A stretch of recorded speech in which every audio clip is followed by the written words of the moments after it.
Why hello, it's Milo here and welcome back to All Out War number 1. Let's get out of that voice mode, shall we? So as per my usual MO, we are starting off with the exact same team led by the glorious Rosita just there, and then we got Carl, Maggie, Gregory and also Richard in there and another cruddy ally, but we will get over that. So we're coming up against zombies here, which means Rosita's leader skill isn't particularly zombie friendly, but it's okay because like I say, in these early stages it's not really critical that you concentrate too much on strategy and tactics in regards to how you're setting up your team. You should get through it still fairly comfortably like these guys are here, even with a leader that isn't got a crit leader skill or anything like that.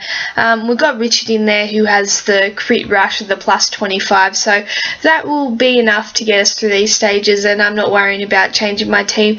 In the later stages I will probably change my team back up to my Kenny led B++ zombie assassin awesome brutality team. I don't know where that was going. So let's continue. So yeah, they will be coming back in my Kenny team. I absolutely was amazed by them. I hope you guys liked watching them. They were awesome. So we're going to bring them back in probably in Act 2 or later on stages. But for now, we'll just keep this team heading through these last 3 stages with Rosita in there. Looks like we're going to get zombies again, so we'll just keep her as leader and use Richard's crits rush with the plus 25, and that should be enough to get us through. Once again, not change the weapons or anything like that, so the weapons are still set up with the attack and defense rather than the crit, but that's okay because the amount of damages you do in these early stages to zombies is enough to pretty much kill them, so you're not having to worry too much about your headshots. That comes later on when you start worrying about the amount of crit you're packing on, and the more the better.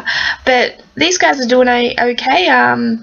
Rosita's rush in these early stages is absolutely brutal. It's pretty much killing 4+ every time. As you saw in the people stages, she was killing a solid amount of people also, or doing a good amount of damage that they were only like 1 hit off dying, which is what you want to see because it just makes things, I guess, quicker and easier. In these early stages you don't want to be getting bogged down, or whether that be on the stages or setting up your team or anything like that. You just want to get through them as quick as possible so that you're able to get these prizes and also move on to like better things like farming or something of that sort, and then sort of worry about it in the later stages when you have to then think about what you're doing a bit more. In these early stages it's more a bit of, can I just get through these already and move on? That's pretty much how I feel about them. But like I said, I'm not choosing ally skills leaders here either with the crit. I'm just choosing whatever. These guys are more than capable enough of getting through these last stages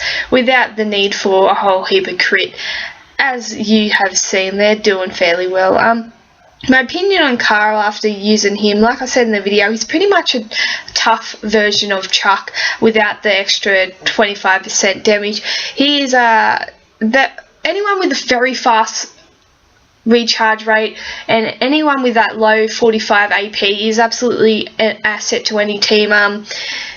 Though that depends on their rush, but his rush is definitely an asset. It's like a Chuck, so it does a nice amount of damage at the 275, but it also stuns and impairs that person for that turn, which is always nice when you can get some of those big hitting 5-stars to actually be able to stun them. It's enough to sometimes get rid of them or stop them from hurting you until you can get rid of them for that second. So I'm a big fan of Carl. He's definitely probably one of the better 4-stars they've gave out or around in quite a while. Between him and Chuck, you know, they're quite good 4-stars going around. Some others that would join him up the top of the list at the moment is people like Molly, who once again has that fast 45 AP recharge rate. That makes a player a lot more valuable, having that recharge rate being very fast or even at fast. Another one you can think of is 4-star Andrea, who has the 58 AP recharge rate, which is a fast one. She also does the 375% damage to players in a line and down Sarah defense, which makes it that lot easier to get rid of them. So there are a lot of good 4-stars out there, but it is nice to finally see them bring in good 4-star again. After we got that run of like Morgan, Gregory, Richard, and even Connor, even though he has a great 35 crit rate and his recharge rate is fairly fast, he's not the best 4-star either. You wouldn't put him at the top of the list.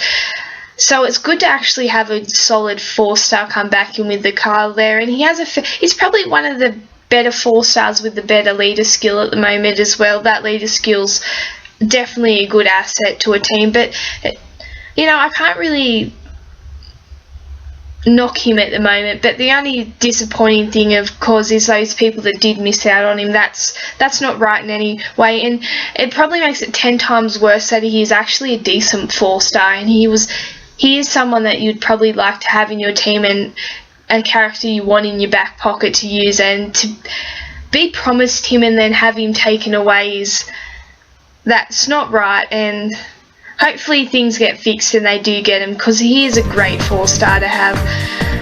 So that is Act 1 done as per usual. Thank you for watching.